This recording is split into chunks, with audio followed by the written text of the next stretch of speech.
fuels in the market. First of all, just to remind everybody, our board of advisors is an extremely diverse group of stakeholders.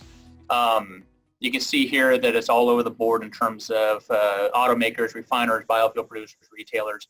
The disclaimer at the bottom, I always focus on.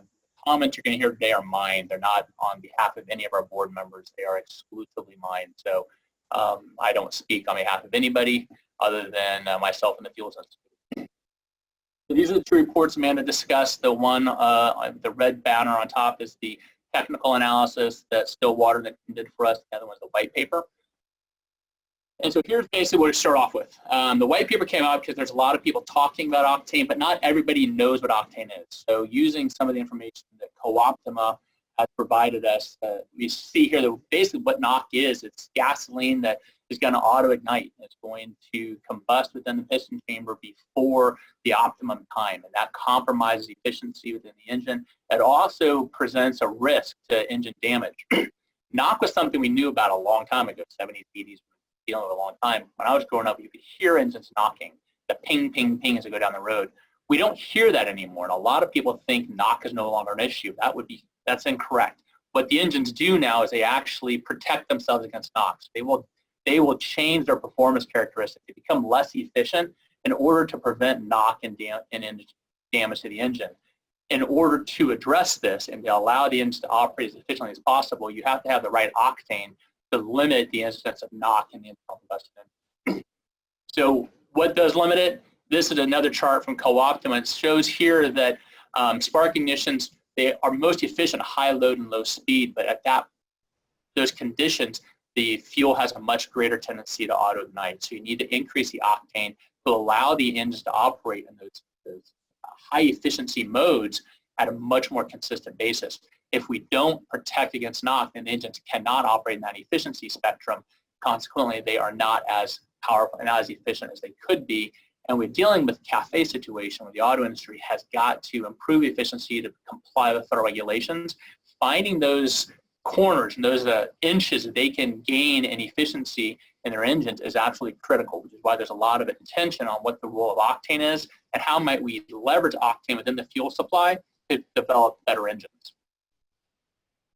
The Co-Optima project spent a lot of time developing analyses of what properties in fuel have the biggest impact on efficiency. And this is a merit function they put together. And it's broken down into 4 categories. You have your octane sectors, your cooling of the engine, the dilution rate, the flame speed, and then the emissions penalties. So the first 4 categories there are positives to efficiency and the last 2 are negatives. The main thing I want to point out here is on the far right of the screen, the bar chart there. It shows that RON, the octane level, the research octane number, and sensitivity, the difference between RON and MON, represent about 90% of the value of efficiency in the merit function. Heat of vaporization provides another incremental benefit to efficiency, but when we're thinking about what characteristics in the fuel have the best impact on efficiency, it comes down to octane and RON value and sensitivity value. And those are very important to determining how efficient an engine can be designed to run on certain fuels.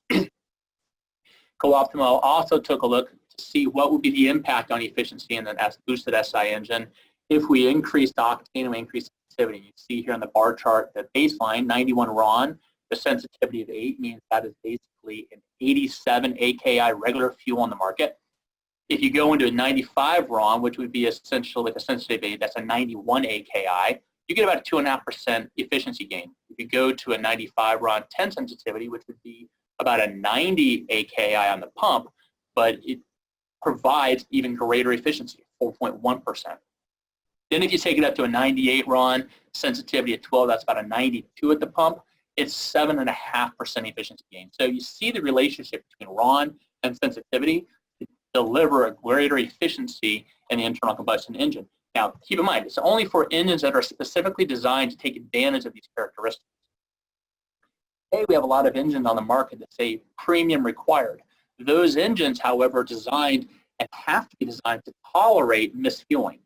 So if a consumer buys a premium-only vehicle, I've had several of them in my life, and they put 87 grade regular into it, that engine's going to run. It's not going to break. It's not going to get damaged because the engine's going to protect itself. It's not going to be as efficient. It's not going to deliver the performance characteristics you come to expect of that engine because it's designed to run as something different. But it is also designed to protect itself. So when we're looking at these efficiency gains on the next slide as well, this is going to be for engines that are calibrated to run only on these fuels. This is a chart that I stole from US Car. Colleagues over there at the US Car companies presented this at an SAE conference last year. And what I want to show here is basically high-octane fuel enables higher compression ratio engines, which yields better efficiency. The chart on the right shows what happens when you increase RON in the fuel to efficiency gains on the y-axis for 4 different types of common engines: 2 direct injected, 1 turbo, 2 turbocharged, and 2 naturally aspirated, and 2 port fuel injected. The engine characteristics are kind of irrelevant for this discussion. What this shows is for every single one of those engine configurations, when designed to run on a higher octane fuel, they become more efficient. As octane numbers go up, they become calibrated and optimized with that fuel, the efficiency gain available to that engine goes up. This is why octane is such an important issue. We're looking at CAFE compliance strategies. Now, to really understand where we are, we have to have a basic understanding of where we've been and where we are with octane in the market today. Historically, lead, tetraethyl lead, was the #1 contributor of octane in the U.S. gasoline supply, and globally, quite frankly. The problem is, as we know, lead has health implications. When it is emitted in the atmosphere, it has some serious health consequences. So the United States started phasing out of lead in 1975 and banned it eventually in 1996. So you can see what happened to the lead content in regular and premium. Premium fuel had much more lead concentration because it had a higher octane. So what did lead do early on? Where were we with octane? I found this data absolutely fascinating. Regular grade gasoline through 1980 averaged 93 RON or 89 anti-knock index at the pump. So basically our regular grade gasoline was the equivalent in octane to our mid-grade today. And you can see what happened there in terms of total octane value on the yellow line to the left axis, and then the volume of lead in the gasoline on the right axis. Now when you start thinking about premium, you go from a 2.1 grams of lead per gallon for regular to a 2.6 grams, but that boosted premium octane, premium gasoline to 99 RON or 95 AKI. So you think about that, if we go back a second, we're going from 2.1 grams per gallon to 2.6 grams per gallon, and we gain significant octane. Well, with the health implications and environmental implications of lead, we had to shift out of that. And this study here, done by a number of scientists in the national lab community, shows that when we started to eliminate lead from the gasoline, fuel octane, anti-knock index on the yellow line went down. And you see what happened with compression ratios. We increased compression ratios in the 50s and 60s and 70s to get more efficiency and to take advantage of lead. We dropped compression ratios in the 70s, I think it was the NOx regulation is what somebody told me. And then we started seeing compression ratios go up. But octane did not continue. And so we did not continue to see octane go up concurrently with the increase in compression ratios, which starts to compromise the overall efficiency of those new engines. You can see there what happened to octane when we pulled lead out. Now, it's important to keep in mind that the United States is not the only market in the world. And during the discussions about should we change the basic octane value of regular gasoline in the United States, a lot of people have pointed to Europe and other countries saying they run on a RON basis. They're not doing an anti-knock index. They're doing a research octane number basis. And they have a higher octane floor than we do in the United States. Europe has basically a 95 RON, which is today's premium in the United States, base level for the regular grade gasoline. What I think is critical to know is the situation in Europe and the situation in the U.S. are very different. This shows the use of lead in various markets as an octane enhancer in 1993. And I plotted several European countries here, and you can see Spain as the primary example. More than 92% of the fuel, gasoline, sold in Spain in 1993 contained lead. Compare that to the United States. Now, we already know what the value of lead was to boosting octane. So we're seeing a market in Europe that held on to lead much longer than the United States did, and consequently had a higher octane base than the United States did in the mid-90s. In fact, we take a look here at this data. In 2003, a survey done of gasoline octane levels in Europe found that 81% of the fuel sold in 2003 was a 95 RON fuel. And so we're looking at a situation in the United States where 90% of the fuel we sell in the United States, the 87 AKI, are 91 RON, whereas more than 80% of the fuel sold in Europe is 95 RON before they set up the standard. In 2009, Europe set up a standard that the minimum RON is 95. Some states are still allowed to use 91, but they stopped the bleeding. So as they started pulling lead out, they said, we don't want the octane level to go too low, so we're going to stop the octane deterioration at 95 RON. The United States didn't do that. The United States octane level average dropped down to 91 RON. Consequently, if we're looking at changing the U.S. market to match Europe, we're not stopping the deterioration. We're needing to raise the bar. So it's just important to understand there are differences. There's absolute value in harmonizing standards across the globe, but there's also reality in terms of what the United States would have to do to mirror what Europe has done is very different from a supply standpoint, where we started and where we want to end up compared to where Europe was.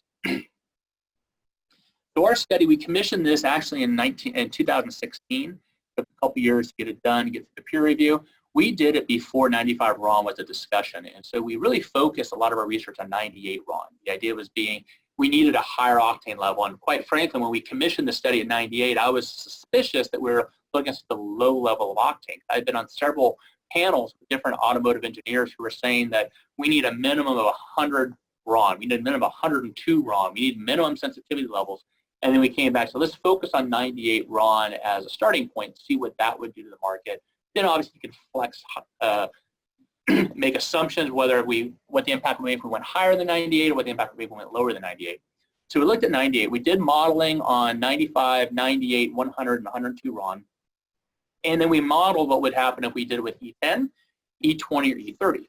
Today, ethanol is the cheapest octane enhancer. So we want to make sure we understood how that would affect the production implications of higher octane fuel.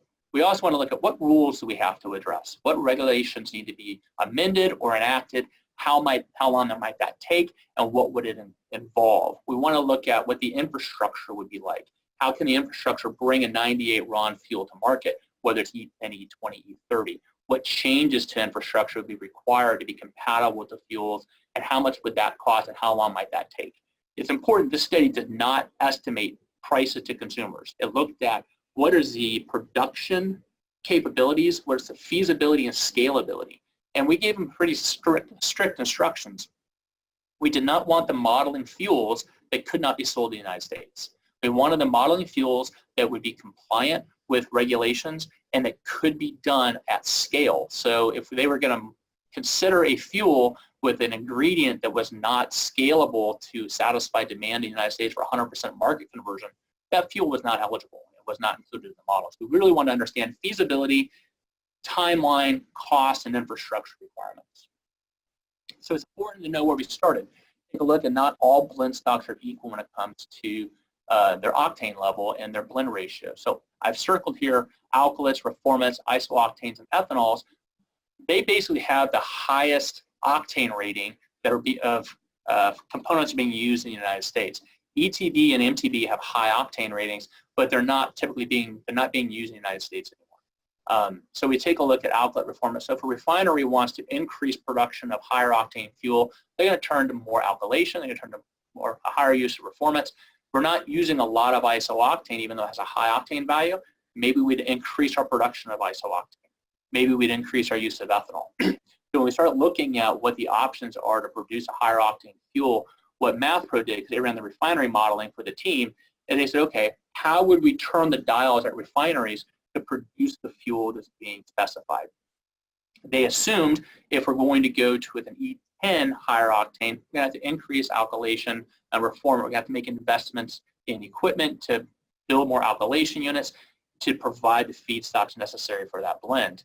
If we're going to use ethanol, we're going to have to buy the ethanol to blend in with the blend stock that we're producing. So when we start looking at the production numbers and the estimated costs, that's all inclusive. Costs that we're going to be presenting include the infrastructure and the investments necessary to build the blend stock production capabilities, and then blend it into the fuel as we go forward, and the cost to acquire higher volumes of ethanol to reach the octane levels we're looking for. So we looked at, as I mentioned before, 95, 98, 100, 102 RON at E10, E20, E30. When we got to 102 RON, they didn't model E10 because they really felt that the only way you can do that on a cost-effective basis is E20, E30. You can see here that when we go to 100% market conversion, we are plotting here the incremental volume that would have to be added to the production stream with alkylates, isooctanes, isomerization, reforming, or changing our low-pressure reforming. What would we have to do to change the refining complex components to be able to deliver these fuels? And you can see as we get into the higher octane levels, we are really adding a lot more on the E10 level, a lot more refinery-based octane ingredients to get to that incremental growth. When you start adding more ethanol, the requirement to add more refinery-based octane goes down. You're bringing in a high octane blend stock to the finished product that lowers some of the incremental ingredients necessary at the refinery to produce the final grade octane we're looking for. This shows you that these are feasible fuels that could be made at the refinery. Now, the other limitation we put on them was don't bring us fuel blends, candidate fuel blends that are going to violate emissions controls, are going to be illegal. So we really looked at aromatics and olefins and the caps they have there, and you see here what the aromatic and olefin percentages would be on the bars for each of the blend stocks modeled, and then the lines show what the EPA reported average for aromatics and olefins was in 2016. I took a look at this, and most of the model here is showing that each of the blend candidate fuels that were modeled will be close to the average, and they would be within the tolerance levels of the regulations at the federal level. So we are dealing with fuels that are feasible. We're dealing with fuels that would be legal in a final formulation, and so now we want to look to see what would it cost to get there. The model we did was an aggregation of the refining complex. So MathPro did not do refinery by refinery analysis, which means that there's a lot of things missing in this. It's average. So there's going to be some refineries that are capable of upgrading to produce these high octane fuels. There are some that are not going to be as capable. We could see some dislocation in terms of refining infrastructure and production, different costs incurred from different facilities, but on an aggregate average of the industry, this is the model they ran. And what this shows is that if you're going to go to 95 RON, the investment necessary to convert the entire gasoline pool to 100% high octane fuel would be about $7 billion. So over the period of time when we're converting from 90% production of 87 AKI to a 95 RON 100% production, which is basically going from today's regular to today's premium 100% conversion, we've got $7 billion. As you move into higher octane for 98 RON, we'll focus on that. You can see the other data there.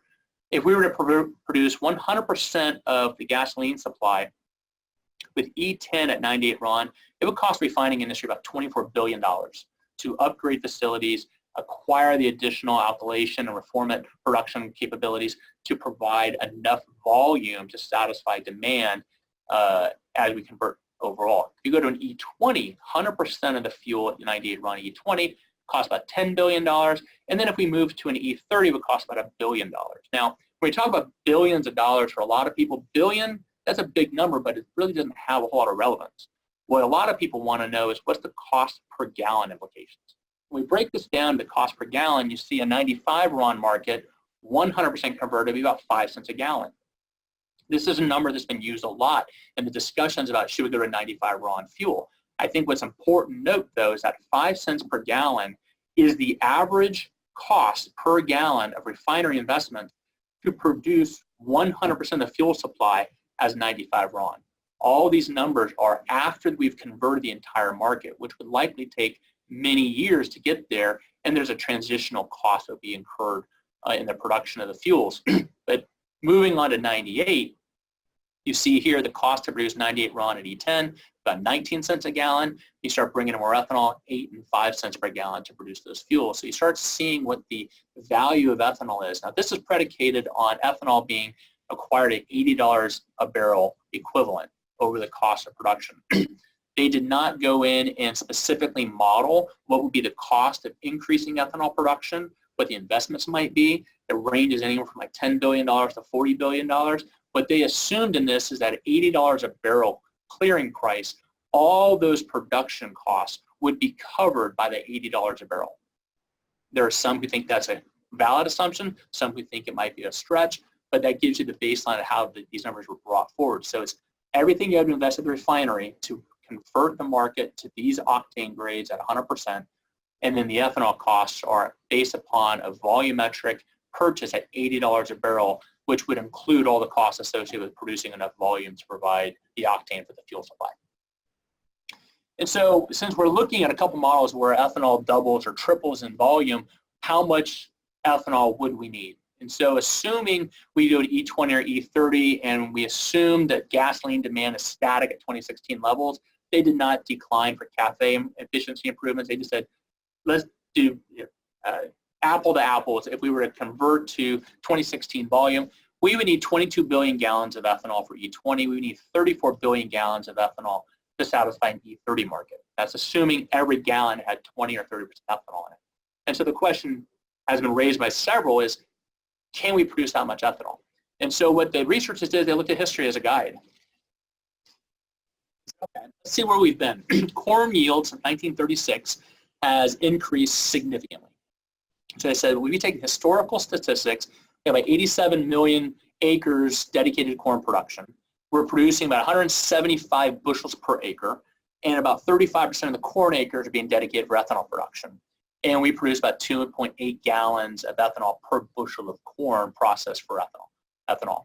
They assume going forward that the acreage remains static, 87 million acres. The corn yield continues to improve at 2 bushels per acre per year, which is the 80-year average. We've been averaging about 2 bushels per acre since 1936 on an annual improvement. So we know that non-ending improvements are not feasible, but we have 80 years of history. It seems to be a fairly good trend, so they assume that that would continue.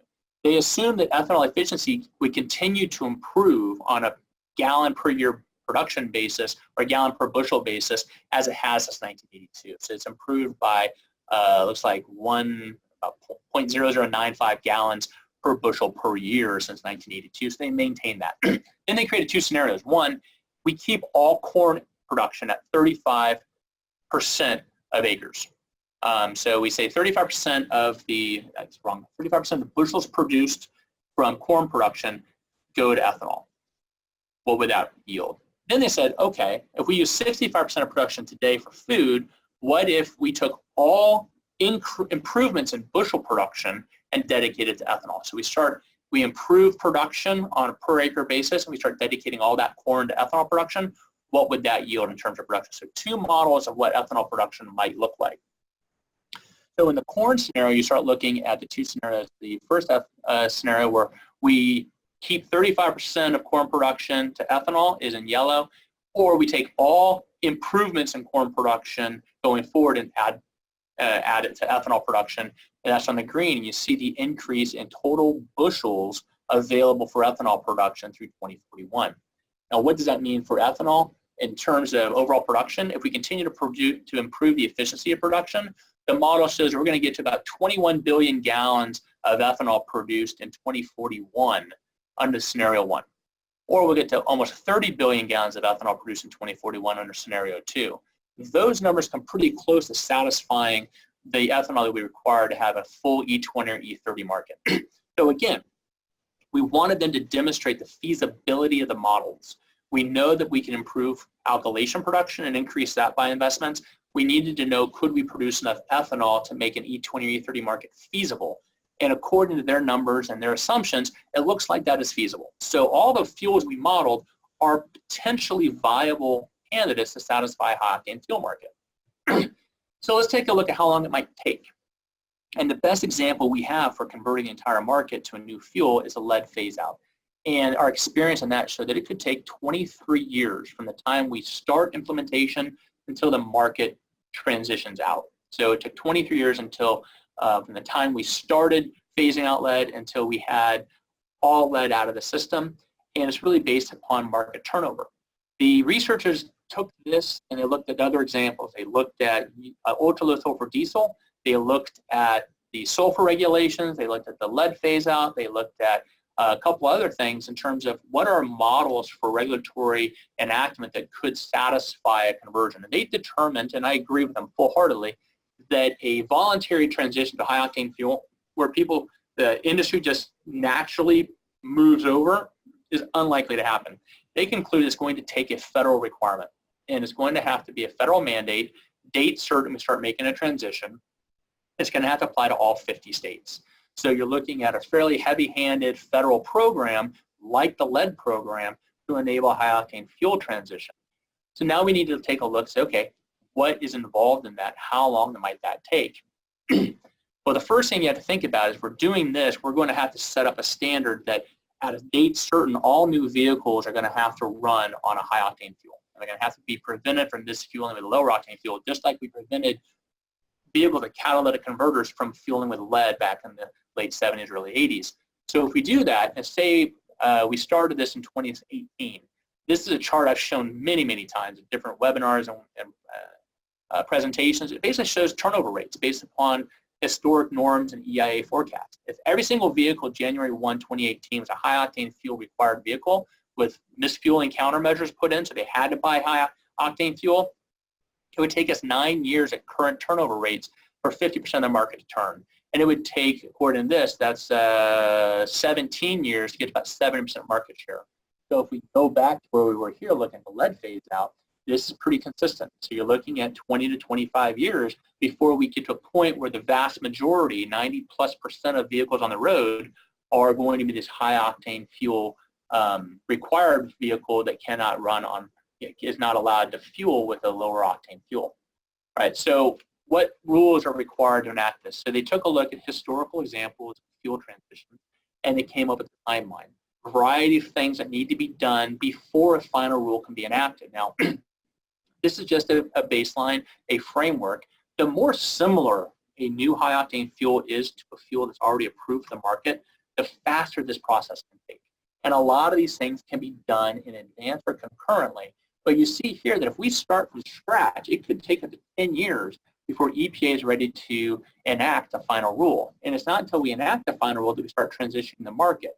So up to 10 years to enact a final rule, and then the 20 to 25-year transition starts. Now again, this can be expedited. A 95 RON program can eliminate a lot of these problems because it's already in the market. So you can expedite this based upon how you proceed or what research has already been done. But if this is EPA starting from scratch, you're looking at 10 years. And Paul Micheli from EPA spoke at our conference, our Fuels 2018 meeting last year, and this is a chart he presented. It's similar. He just pointed out, look, it takes EPA a long time to do anything. It takes years to get a rule ready. It takes a couple years to finalize that rule and get it published. And then if there's litigation, you got to deal with that too. I asked him at the conference how many rules has he been involved in that didn't result in litigation. I think he said 1. So basically everything EPA does, they expect to be sued by somebody or multiple parties, but he's pointing out that it takes a long time. So I share this just to identify that what the Stillwater team presented as the possible framework for developing a rule is consistent with EPA experience in the past. Now, once the rule is implemented, now we got to start transitioning the market. So we're going to have to come up with misfueling prevention standards. We're going to have to develop dispensers to prevent misfueling of legacy fuels in new vehicles. We're going to have to convert the dispenser inventory across the nation. Now, if it's 95 RON, we already have high octane 91 AKI 95 RON fuel in the market as a premium in almost every single retail station. So fuel availability there wouldn't be problematic, but converting the dispensers to prevent new HOF vehicles from misfueling with 87 or 89 would take time and would cost some money. So you just see here the possible scenario of a 23-year conversion until we get to 90% of the vehicles on the road being high-octane fuel, misfuel prevented, and the dispensers being in the market to comply with those regulations to make sure that the new vehicles are fueling at the right fuel. Point this out because regulations take time. Everything takes longer than you think it would. And we experience that here when we try to do research. It takes us a lot longer to get research out in the market than we ever thought it would. So we asked them to do 2 scenarios. So we've evaluated what the candidate fuels might be feasible, legal and what the process might be to get them approved and started into market, but what would be the cost to monitor the infrastructure? So the model that they put together was a high-octane fuel was introduced as a fourth fuel. So again, we looked at 98 RON for this model because that's what people were talking about when we commissioned the study, but it's instructive if we're going to a fuel that's not ubiquitously available on the market today, and 98 RON is not. So you add 98 RON, 87, 89, 91 AKI stay in the market until the vehicle fleet converts and the market no longer has demand to support those fuels and they phase out. But to bring 98 RON to market could cost the market about $3.2 billion. And that's a one-time infrastructure cost. That basically covers additional storage at refineries, different production capabilities at refineries, different storage at terminals, capacity on pipelines. Retailers with an E10 blend could make choices. They wouldn't have to change out tanks, wouldn't have to change out dispensers other than the misfueling equipment that they'd have to add to their dispensers. So that has a cost built in here. But on the saving side, they don't have to change tanks. Now the production costs you see here, this is much more focused on what the production would be as we start moving into demand profiles in the future. They're estimating over the period of production about $20 billion once we convert the whole market of additional refining costs. So about $3.2 billion in infrastructure, about $20 billion a year in additional refining costs to produce 100% market volume of 98 RON E10. Now if we go to E20, as we saw before, production costs in the chart here go down. They go down almost 50% because ethanol is cheaper than the refining octanes they'd be adding at the refinery. So you're looking at $11 billion a year to produce enough E20 to satisfy supply at 98 RON, but we start running into additional complications on infrastructure. Not all infrastructure is certified as compatible with E20. So you're going to have to add more storage capacity at the terminals for the storage of the 98 RON, but you're also going to have to add more storage capacity for the ethanol. You're going to have to start converting dispensers to the E25 listed by Underwriters Laboratories, which is going to not cost any more per unit, but it's going to require the replacement of the dispensers in addition to the misfueling countermeasures. On an E10, we might be able to add misfueling countermeasures at the dispenser without replacing the entire cabinet. When we get into E20, we need to start changing out a lot of our dispensers. We need to start looking at what the cost of changing underground storage tank systems. Not all UST systems are compatible with E20. The tanks might be fine, but what about everything connected to the tanks that takes the fuel from the tanks to the dispenser? A lot of that's going to have to be replaced. Now, Stillwater estimates that 20% of the underground storage tanks will be incompatible with E20, and that because of competitive structures and the anticipated drop in gasoline demand due to fuel efficiency, maybe only 10% of those would actually be upgraded. My guess is that 20% number is probably low. I think the rate of incompatibility of certain system components might be higher. Again, the tanks are probably okay, but the components that are underground that would require trenching and breaking concrete to replace and repair would be probably higher than the 20%. But even at those costs, they're estimating E20 would cost the infrastructure about $6.6 billion. Now, if we go to E30, the impact on production costs isn't any better. So it would cost about $11 billion a year to produce E20. It would cost us about $11 billion a year to produce E30. Infrastructure, however, is infinitely more expensive. Currently, Underwriters Laboratories certifies dispensers for E10, E25, and E85. If you go above E20, you have to buy E85 compatible equipment.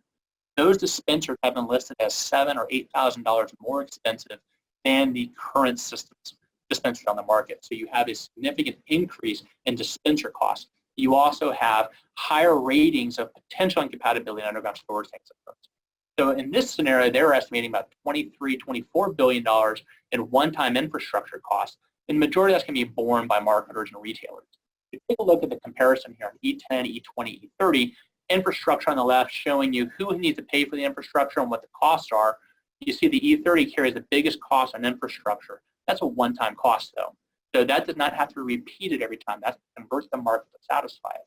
On the right side is production cost. This is annual additional refining costs to increase production. So you see a slight discount at E30 from E20, but a big drop from E10 to E20, showing the octane value and the lower cost octane provided by ethanol. So when we pull those together, you start looking, okay, the higher ethanol provides lower production costs, but it carries with it a higher infrastructure cost. And those infrastructure costs are going to be borne by smaller operators. And so we want to understand what's the net present value of that.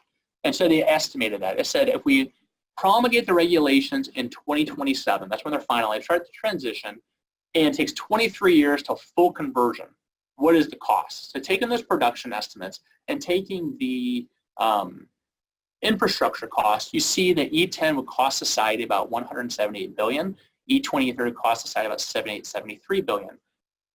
And that may make people think, hey, that's the answer. Well, not necessarily. Because remember, when we looked at this chart, the cost incurred in converting to the E10, E20, E30 are not shared equitably across the market. Production costs are going to be passed through to consumers on a per gallon basis. The infrastructure costs are going to be incurred primarily by the marketing community, and whether they can recover those costs remains to be seen. Obviously, they're going to try to, but it's not going to be equal. Not every retailer is going to be investing at the same time at the same cost, so you're going to have a dislocation in terms of cost. So it's a shift, and it's a choice. If we're going to go to a 98 RON fuel, then we have to figure out, okay, do we want to stabilize and we want to have an even level pass-through cost with possible higher fuel costs on the production side, or do we want to have lower production costs but higher infrastructure costs? Where's that money going to be born? How's it going to be done? Those are decisions that policymakers would have to make and figure it out.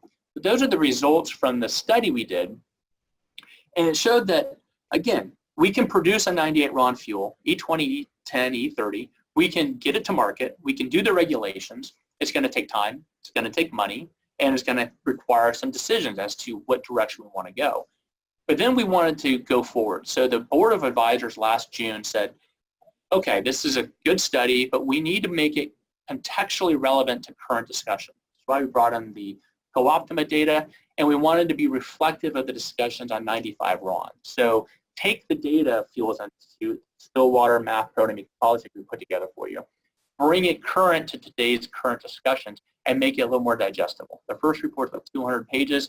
The white paper is about 45 pages when you look at the text itself. And so this is what we did. We took a look at the market. So we know we can deliver the fuel to customers. What are the customers going to experience? And I pointed this out when I was talking about the difference between the U.S. and Europe in terms of what we're dealing with in terms of octane in the market. In 2017, 87% of the fuel produced in the United States was regular unleaded. That was an 87 AKI, or approximately a 91 RON. Premium was only 11%. So you have this, we're going to have to shift. That's over a period of 20 years. As we move into a higher octane fuel, those volumes have to completely shift to a higher market share for premium. What's the cost?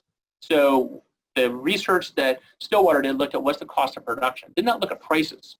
So let's take this as a proxy. Use today's premium as a proxy for what we're looking at in terms of a 95 RON. So here is the wholesale price deltas between April 2017 and 2018 between regular and premium on the spot market, and you're looking at ranges of 14 to 23 cents per gallon. So at the wholesale level of trade, this is before we've invested in retail infrastructure, you're looking at a 15 to 25 cent approximately difference in market price. So we modeled at full conversion 5 cents per gallon production price delta to go to 100% production 95 RON. But in the interim, during the transition from where we are today to all fuel being 95 RON, we're going to be dealing with the retail, the price spreads between premium and regular, and the wholesale price spreads reflect what the retailer is going to have to pay to bring that product to market. Now, this does not necessarily mean what the customer is going to see. The customer is seeing, on average, a delta between premium fuel and regular fuel, 54 cents per gallon. So even though ultimately we might be able to get to a 5 cent per gallon production difference between today's fuel slate and a 95 RON fuel slate, in the interim, the customer is going to have to manage new vehicles requiring premium and that fuel being 53, 54 cents per gallon more expensive than the regular grade gasoline they've been buying. It's not an insurmountable challenge. It's a reality that needs to be adopted and understood. And what I have advised when I spoke with members of Congress and the administration and stakeholders who are interested in this, if the decision is to move into a higher octane fuel, assume 95 RON, in order to boost efficiency, Get out in front of the argument and start explaining to consumers why you're doing this. Because if they're going to go buy a $20,000 vehicle that now requires premium, they're not going to understand why unless you get out in front and explain to them what the value trade-off is and what they're getting in return for the additional costs. Ultimately, the price delta between regular and premium will narrow as demand for premium goes up, demand for regular goes down, production at refineries starts to convert to produce more premium. The price delta between the two will narrow, but that's going to take some time. And early on in the transition of the program, there may be some sticker shock at the pump for consumers. And why do we care? Because consumers are always sensitive about fuel prices. Even when prices were a little lower in January 2018, 63% of consumers said that they would drive 5 minutes out of the way to save 5 cents a gallon. Just 5 cents. Now, did they necessarily do that? They don't. We have statistical data that shows they tell us they would do this. They don't necessarily, but we have to keep in mind perception's reality. In their mind, they would do that. And so if we're going to present to them a scenario where their fuel prices at the pump could go up, we need to prepare them to accept that reality for the value we provide. And telling them because octane's good for you isn't going to work. We surveyed customers in 2016 and just asked them, what is an octane grade as it relates to gasoline? I have great respect for the top line. 36% said, I don't know. Others made a lot of stuff up. Only 2% said the resistance to knock. Now, some said regular mid-grade premium. Yes, that's accurate.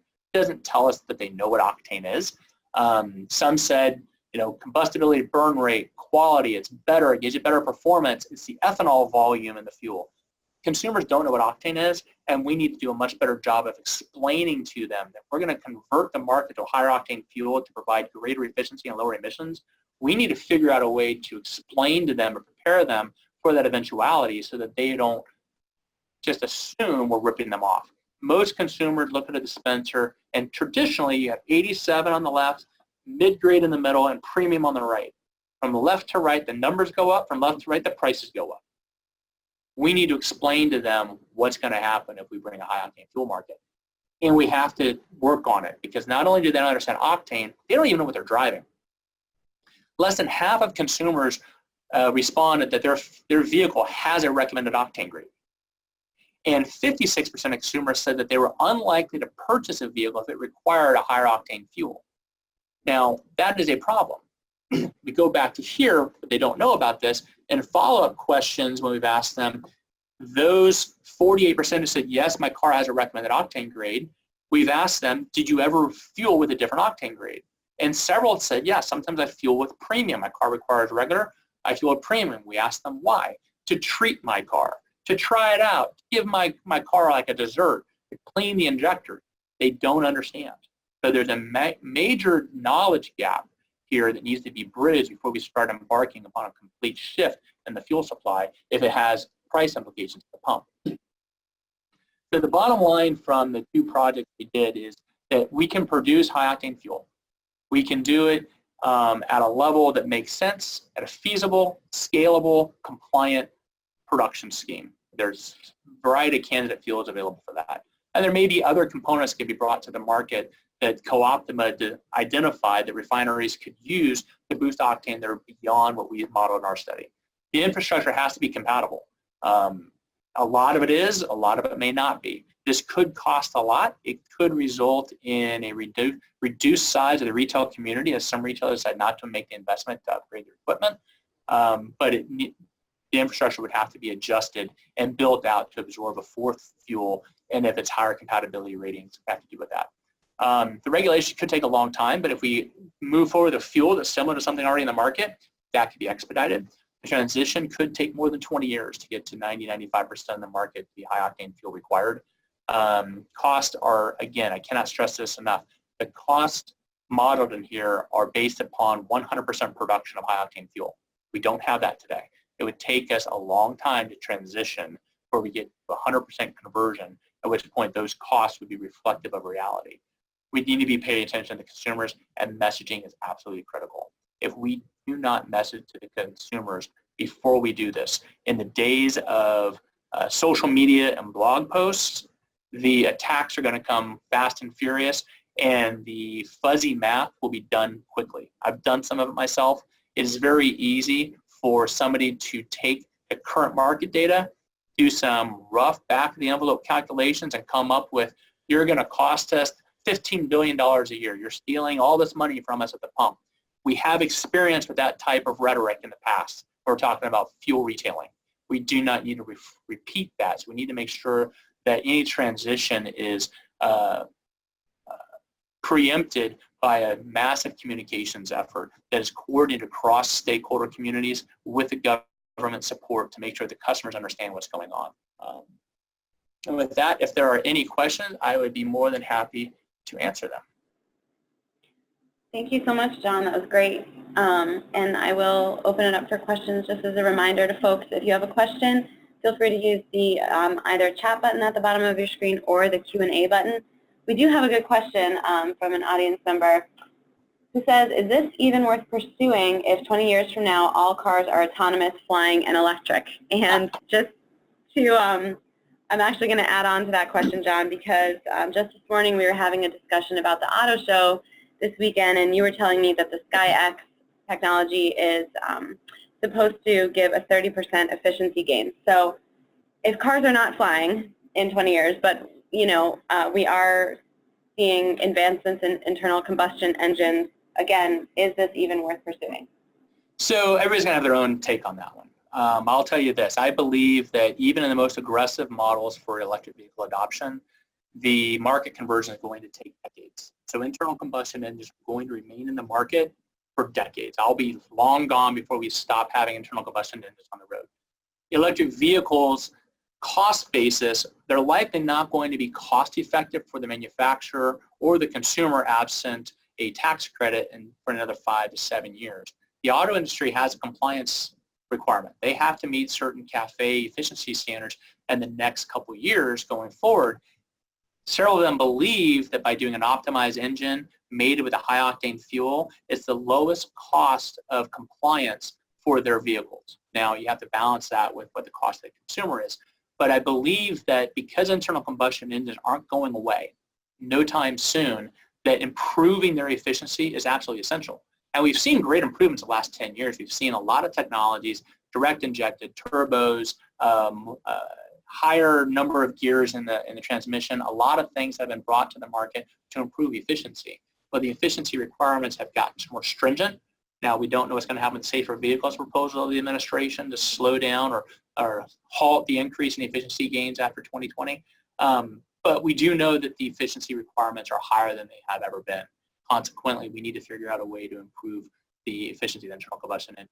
If Octane is a methodology to do that, and it can be done in a way that provides the efficiency gain the OEMs need and satisfies consumer interest, then it's absolutely worth exploring and contemplating. The question is, what are the trade-offs and what do we want to achieve? I think we need to really be careful about thinking that we're going to an EV-only market or an ICE-only market. They're going to have to live in harmony for a long time. And I think if we continue to pursue advancements in efficiencies and reduced cost of gaining those efficiencies, we can come up with strategies down the road that can provide much more value to the market. We have to make sure we stay open to the end goal. And I think the end goal needs to be reduced emissions and benefit consumers. And if we do that, then we can let the engineers figure out what makes most sense. Maybe it's a high octane fuel market mated with a lower cost battery technology. Maybe it's not. Maybe it is flying cars. Maybe it's something else. Don't know. But I think there is merit to looking at the role of octane to provide that incremental improvement in efficiency that the automaker is looking for in the next 5 years. All right. So this summer, I know that you attended or hosted rather some Octane workshops. I was hoping you could just tell everyone a little bit about them. What were some of the takeaways that you got? Yeah, so we did 2 workshops with the Department of Energy Co-Optimization Project, one in Houston, one in Detroit. We were very ambitious, thought we'd do 4 over 4 days. That did not materialize, and if we had tried that, I probably would not have survived. But we had about 40 or 50 people at each workshop, and the idea was to present co-optimize research and present our research to get feedback. And essentially what we learned was a couple things. My big takeaways were really 2 or 3. One, if we assume that complying with CAFE is going to deliver the environmental benefits that CAFE program is designed to provide.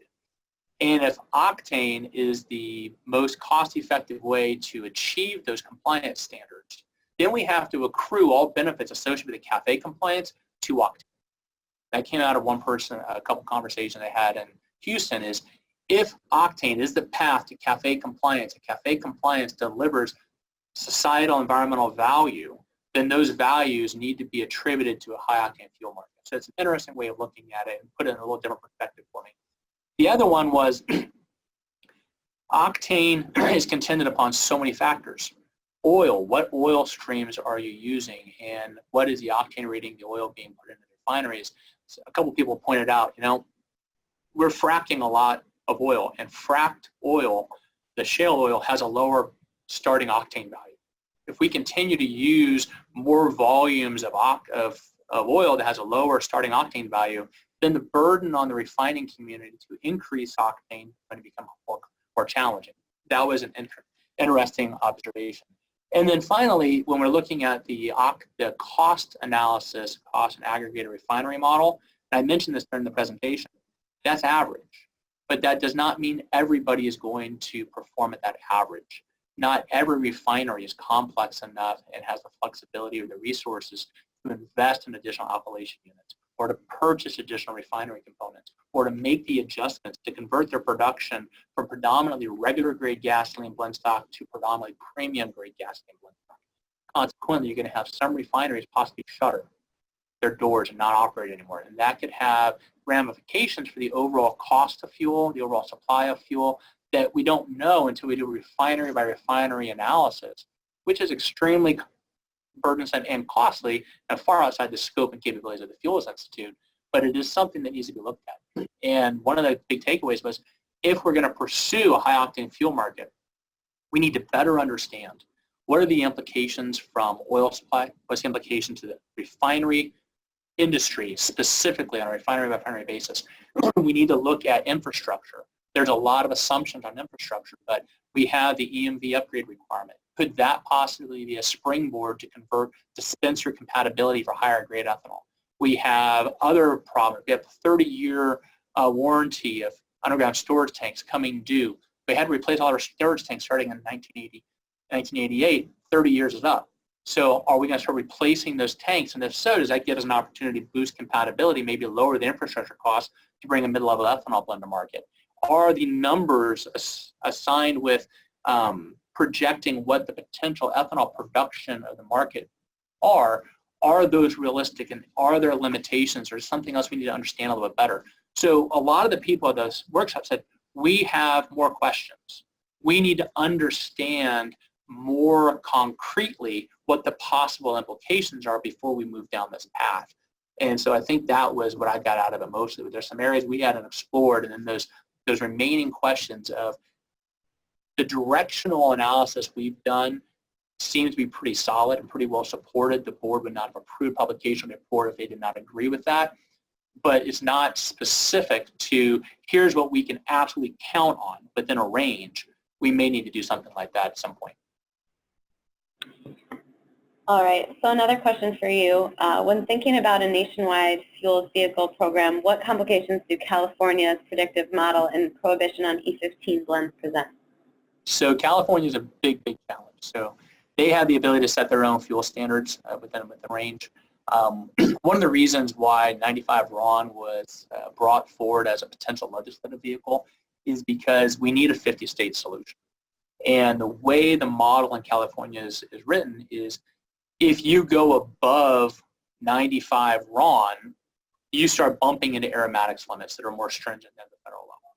If you go above E10, you're not allowed to do that. So the way you can produce a 95 RON fuel that doesn't bump up against more than 95 RON fuel that doesn't bump up against aromatics caps in California is ethanol, but they prohibit that.